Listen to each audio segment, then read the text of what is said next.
নমস্কার, কেমন আছেন সবাই? ঘরকন্যার একটা ব্লগে আপনাদের সকলকে জানাই স্বাগত। আজ মঙ্গলবার, ঘড়িতে এখন বাজছে সকাল 7:50। ঘুম থেকে উঠে পড়েছি আর বসে গেছি চা নিয়ে। আর বেটুও বলেছে যে ও নাকি চা খাবে, তো ওর জন্য চা দেওয়া হয়েছে আর ছোটগুলো এখানে খেলা করছে। আর রিমি এখন ঘুম থেকে উঠে পড়েছে, এখন চা খাচ্ছে আর ফোন দেখছে। ঘড়িতে এখন বাজছে কটা, 10:40। আর এখন মুড়ি খাওয়া হবে। অনেকের মুড়ি খাওয়া হয়ে গেছে, এখানে মুড়িটা দেওয়া আছে আমার জন্য। বেটু আমার সঙ্গেই খেয়ে নেবে অল্প করে, ও তো অত পছন্দ করে না মুড়ি খেতে। আর এখানে এখন রয়েছে কাঁকড়া। এই কাঁকড়াগুলো আজকে রান্না হবে।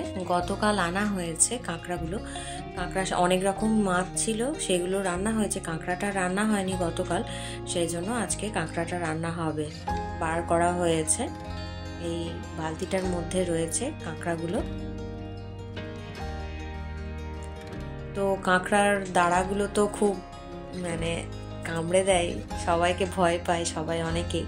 তো সেই কারণে এখন দায়িত্ব পড়েছে জামাইবাবুরই, যে কাঁকড়াগুলোর মেন দাঁড়াগুলোকে ভেঙে দেবে। তো ওগুলো তো কামড়ে দেয়, সেই জন্য জামাইবাবু কী করেছে, তারা হুড়োর মধ্যে স্কুল যাওয়ার আগে এই কাঁকড়াগুলোর দাঁড়াগুলো, মেন দাঁড়াগুলো ভেঙে দিচ্ছে। পরে বেছে নেওয়া হবে। আর দিদি এদিকে বসে গেছে চালতা কাটতে। তো চালতা কাটতেও তো অনেকটাই সময় লাগে। আর রান্না বান্না কিন্তু শুরু হয়ে গেছে, রান্নার দিকে ভাতটা বসানো হয়ে গেছে উনুনে, আর গ্যাস ওভেনে রান্না বান্না হচ্ছে। রান্নাটা পিসিমা করছে। অনেকে আবার চালতাটা এইভাবে ছাড়ানোটাকে বলে, এই যে ফুলের পাপড়ির মতো যে খুলে যাচ্ছে না, এইভাবে ছাড়ানোটাকে অনেকে বাগলানো বলে থাকেন, যে চালদা বাগলানো। এটা একটু ডিফিকাল্টি কাজটা। তো অনেক সময় কি হয়, চালটা থাকা সত্ত্বেও ছাড়ানোর সময় সাপেক্ষ ছাড়ানোটা, আর ছাড়ানোর অভাবে চালটা কিন্তু খাওয়া হয় না, নষ্ট হয়। আমাদের বাড়িতে সাধারণত এরকম কম বেশি হয়েই থাকে, মাঝে সাঝে নষ্ট হয়ে যায় ছাড়ানোর জন্য। এগুলো তো সময় করে ছাড়াতে হয়। অনেকেই জানেন চালটা ছাড়াতে, তারা তো নিশ্চয়ই জানবেন কতটা কি সময় লাগে। তো দিদি এখন দুটো চালতা নিয়ে বসেছে, চালতাটা ছাড়িয়ে রেখে দেবে, আর পরে সময় সুযোগ করে এখন চাটনি বানিয়ে নেবে। চালতা চাটনি আচার বেশ ভালোই লাগে কিন্তু। আর এই যে এইভাবে প্রথমে ওইভাবে পাপড়ির মতো অংশগুলো খুলে নেওয়ার পর ছোট ছোট করে পিস করে কেটে নিয়ে এই যে দু প্রান্ত আবার ছাড়াতে হয় খোসাটা।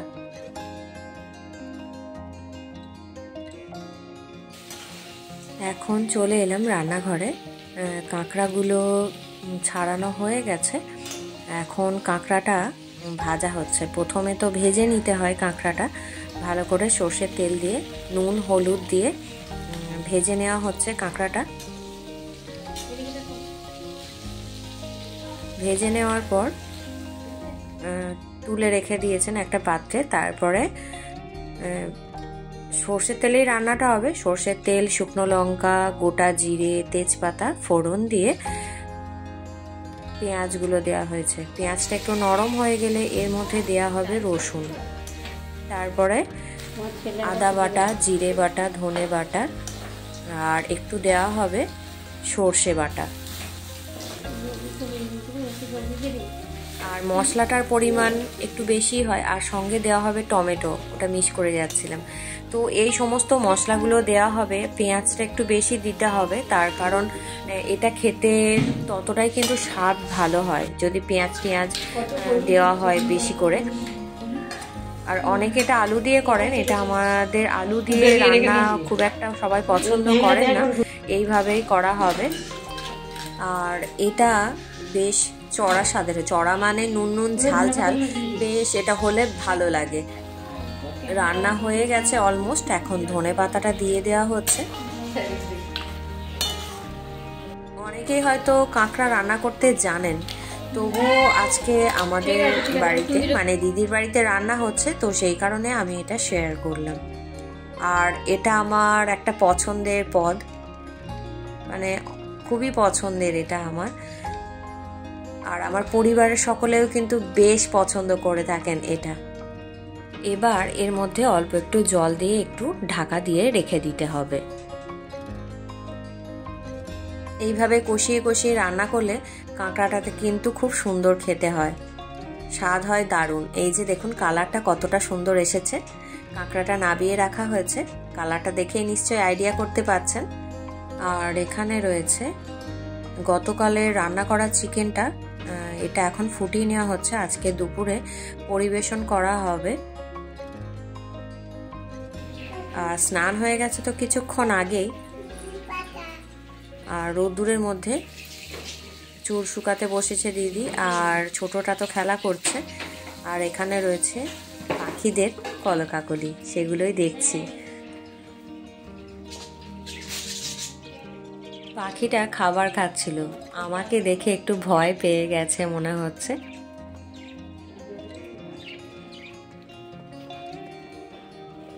আর খাবার খেতে সামনেটায় আসতে একটু ভয় পাচ্ছে মনে হচ্ছে। তো দাঁড়িয়ে রয়েছি তো সেই কারণে। আমি এবার অচেনা মানুষ,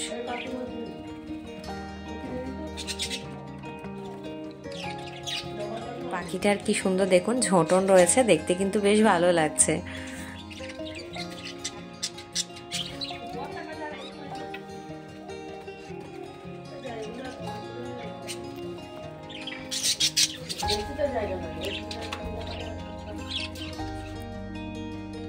আর এখানে রোদ্দুরে দাঁড়িয়ে দাঁড়িয়ে চুল শুকানো হচ্ছে। আর এই ছোট্ট পেয়ারা গাছটাতে কিন্তু অনেক পেয়ারা হয়েছে, গাছ ভর্তি করে পেয়ারা হয়েছে। দেখুন গাছটা কিন্তু খুব ছোট্ট, খুব বেশি বড় না। উঠোনের একটা সাইডে এই গাছটা রয়েছে, পেয়ারা গাছটা। এখন এই গাছ থেকে পেয়ারা পেড়ে দুপুরের ভাত খাবার পরে এই পেয়ারাটা পরিবারের সকলে মিলে খাওয়া হবে। আর এখন দিদি খাবার বেড়ে দিয়েছে, ডাকলো সবাইকে যে খাবার পরিবেশন করা হয়ে গেছে, চলে আসতে। সেজন্য চলে এলাম। তো সবাই মিলে এখন খাওয়া হবে।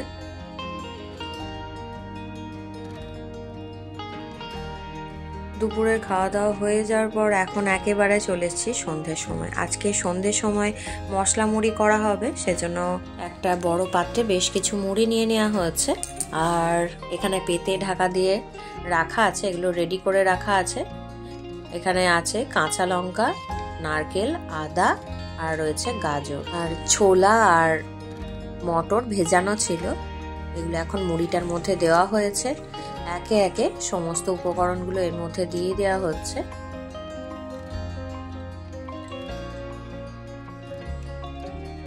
আর এই মুড়িটা রিমি মাখছে।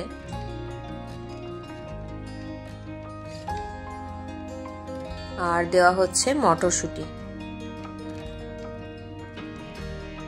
আর এই সমস্ত কিছু উপকরণ একসঙ্গে মুড়ির মধ্যে পড়লে কিন্তু বেশ লাগে।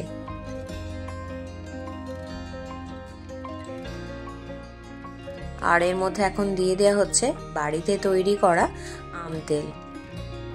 শুধু তেলটা দেওয়া হচ্ছে না, সাথে আমও একটু দেওয়া হচ্ছে, যাতে একটু টক টক স্বাদ হয়। আর স্বাদ তো বাড়াবে সেই কারণেই। আর ভালো করে মুড়িটা এখন এইভাবে মাখিয়ে নেওয়া হচ্ছে। এর মধ্যে এখন দিয়ে দিচ্ছি চানাচুর, বেশ খানিকটা পরিমাণে চানাচুর দিয়ে দিচ্ছি। আপাত দৃষ্টিতে এটা মশলা মুড়ি বললেও এর মধ্যে কিন্তু অনেক উপকারী ইনগ্রিডিয়েন্টস মেশানো হলো, যেটা আমাদের স্বাস্থ্যের জন্য খুবই উপকারী। মুড়ি মাখানো কমপ্লিট হয়ে গেছে। আর মুড়িটা কিন্তু বেশ কালারফুল লাগছে। এখন পাত্রের মধ্যে পরিবেশন করে দেওয়া হচ্ছে সবাইকে। আর বাড়িতে এইভাবে একটা হেলদি খাবার তৈরি করা হলো। দেখুন মুড়িগুলো সবার পরিবেশন করা হয়ে গেছে, যারা যারা রয়েছেন সবার জন্য পরিবেশন হয়েছে, আর 2-1 জন বাকি রয়েছে তাদের জন্য মুড়িটা রাখা রয়েছে। লাস্ট টাইম এর মধ্যে দিয়ে দেওয়া হয়েছে ধনেপাতা আর দেওয়া হলো কাঁচা পেঁয়াজ। মুড়িটা কিন্তু দেখতে খুবই সুন্দর আর কালারফুল লাগছে। এখন যাই হোক মুড়িটা খাওয়া হবে, তারপরে খেয়ে নেওয়া হবে চা বা কফি, যে যেটা পছন্দ করবেন। তারপর দিদি এখন তৈরি করে নিচ্ছে, ওবেলা যে চালতাটা কাটা হলো সে চালতাটা চাটনি করে নিচ্ছে। তারপরে রাত্রে রান্না বান্না তো আছে, সেগুলো তো হবেই, রুটি ভাত বাঁধাকপির তরকারি এগুলো তো হবেই। আজকের ভিডিওটা এই পর্যন্তই, দেখা হবে পরবর্তী ভিডিওয়। নমস্কার।